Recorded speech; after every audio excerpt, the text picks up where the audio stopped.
And thanks for joining our webinar today. We are talking about farm to school and how to fit the pieces together. My name is Sarah Smith, and I'm the farm to school coordinator here in Nebraska with the Nebraska Department of Education and Nutrition Services. And we're talking with Kirstin Bailey, who is from Fox Run Farms in Brainerd, Nebraska, and she also is a project organizer with the Center for Rural Affairs. Kirstin, thanks for making this happen today. Thanks, Sarah. I'm really excited to share some thoughts on farm to school from both perspectives.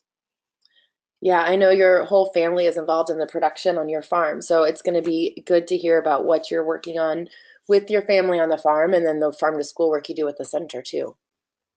Yep, we have 4 generations on our farm, and you can see 3 of them in this photo here. We are putting nets on our vines to protect them from birds before grape harvest. And you've done some work as a producer selling to schools previously, is that correct? Yeah, so we have a school. We live in Brainerd. There's East Butler Schools, which is just 3 blocks away, and we've sold to them on and off for like 3 or 4 years. So we contact them and it's really a loose arrangement. We just kind of contact them with things that we have, and then to see if they'll purchase it. Okay, so as you've had some experience with selling to schools and also working with other producers that would like to sell to schools, and all of your expertise with the issues involved with it, can you tell us what barriers you've come across, either personally or from those you've worked with? Sure. Yeah, I'd love to discuss this. So another of the first barrier that I think always comes to mind for producers and people who are trying to get into selling to farm to schools is price. A lot of producers think that schools won't be able to pay them what they're used to getting for their produce and that they'll have to really take a cut. And that isn't necessarily always true. And that's kind of what I always want to stress to producers I work with. um, you don't have to compete with, let's say, your Cisco or your huge distributors because your product is different than theirs. It's local, it's fresher, and it has a little bit more nutritional value. So you need to keep that in mind when you approach schools.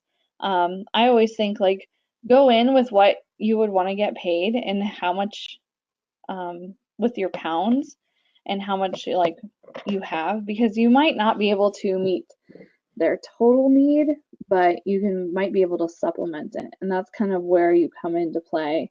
And to also think about using it as a seconds market. So if you have things that need to be moved kind of quickly, don't hesitate to reach out to the schools and give them your produce at, if it's a seconds product at a discounted rate.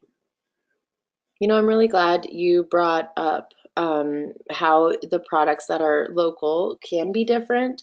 And that's important for producers to understand too, I think, is that the food service directors, they're not actually allowed to specify that they prefer to purchase a local product, but they can build some other specifications if they want a product to be delivered within 24 or 48 hours of harvest. They can specify that. And a lot of non-local products won't be feasible at that rate. So that's just one small specification. There's many others that can be used to determine what you're looking for, whether it's size of apples or a different variety of apples. So that's, Yeah, I'm glad you brought it up. varieties can kind of I don't know, get you over that hump too.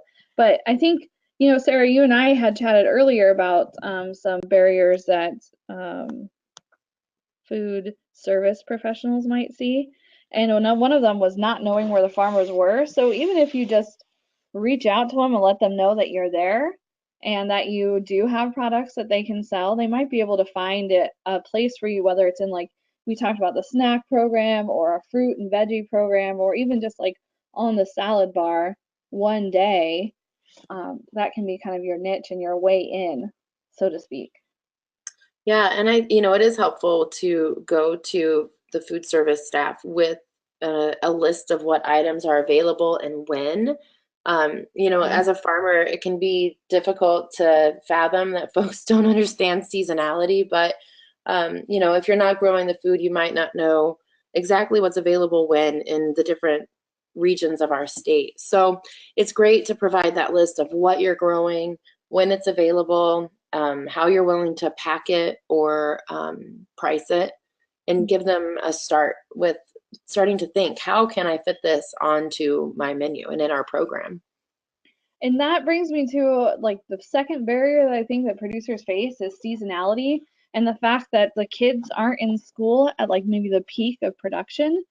But if you're a farmer who's into season extension, the school can be a great outlet for your late and early lettuces, radishes, kind of those spring and fall vegetables that we think about. And, a lot of kids like those spring and fall vegetables, especially I know here locally, the kids love radishes and turnips, salad turnips, which is strange, but not when you look at maybe their backgrounds and how checked this area is. But Oh, that's so not interesting.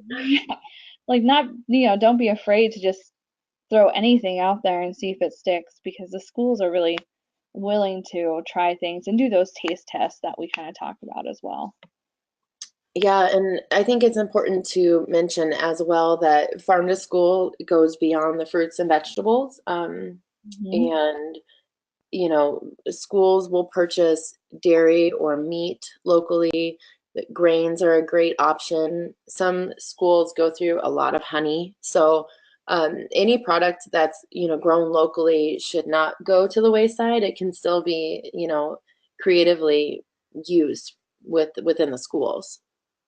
Yeah, I mean the the meat needs that they have are really kind of interesting and that is another thing. Don't think that your cow, you have to sell it at a discounted price because there sometimes are programs where, or the PTA can get involved and buy some a beef, or there's other programs that I know we've talked about in the past that can get, local beef and pork now into schools. And so that's kind of something to think about. Local eggs, you can have sell eggs to schools. They use them in breakfast now too.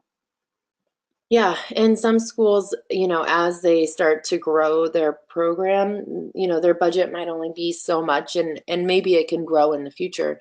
But maybe what schools can do is buy one beef and use it for one meal throughout, every month have a kind of a celebration of local foods and feature that.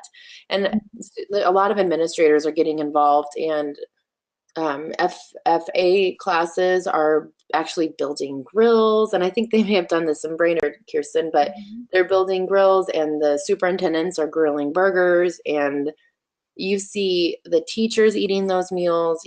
Every age of student is invested in what was provided from their neighbors or maybe people that they know in the smaller rural schools, and getting a chance to try a major Nebraska product. Yeah, East Butler does. They do a lot of stuff with the Wahoo Meat Locker, and so they featured Wahoo wieners and then some local product around that, including produce from their greenhouse, which was another thing I was going to just talk about because that's what I kind of do at the center is a lot of greenhouse to cafeteria things. And I feel like greenhouse to cafeteria could be part of the solution to get more local products into cafeterias, not only because the children themselves are growing the produce and then delivering them to the cafeteria, but that also may free up some of the budget as we talk about it to buy local food from producers. So if the kids are growing successfully higher value crops, like let's say your loose leaf lettuce and maybe like spinach or even like cherry tomatoes, that kind of can alleviate some of the pressure for the schools to buy maybe some of the lower value crops from local farmers. So I just think that that can be something that they kind of work together to offset costs, which seems to be like I said, one of the things that I think people are most concerned with when we talk about farm to school. Yeah, it sounds like there's a lot of leadership in that program too, that the older students might get involved and the younger students might have an opportunity to tour the greenhouse or practice starting some seeds in their classroom or something. Um, Yeah. but I know I've heard from you stories about the kids when they're in the cafeteria and they see a sign on the salad bar that says, grown by our FFA students, or maybe even a couple of students' names. And it's such an encouragement and a reason for students to try something different and to, you Yeah, know, invested in farm to school. totally. And last time I talked to East Butler, they were even thinking about they are part of the Trout in the Classroom program now, and they were going to take some floats and grow lettuce above the trout aquarium. Oh, So wow. those fourth graders are getting involved as well, which I'm pretty excited about. Oh, But that's great. it's just, I think, being really creative and working around things, and as a producer, I would say even just offering to the school, like I do farm tours, is one way to kind of get your foot in the door and start the conversation and get the kids excited about your produce so that maybe like the rest of the school kind of follows with that excitement. Nice. Well, Kirsten, if producers and farmers have questions about different regulations that might be involved with selling to the schools, or maybe some of the key target products that schools are purchasing, distribution or making connections, I encourage them to connect with you, especially about the growing process and the connection process with your information that's there on this slide here, kirstenb@cfra.org. And they're welcome to connect with me in line with what other schools are doing and what the regulations may say, and to bounce ideas off. So we're here to, be supportive and to move farm to school forward in Nebraska. So Yeah, your stories have been just really on point with what's happening in the state and what needs to happen next. thanks. Yeah, I really encourage people to reach out and email me at either one of those places because technical assistance is something that I also do through the center, and so we can really work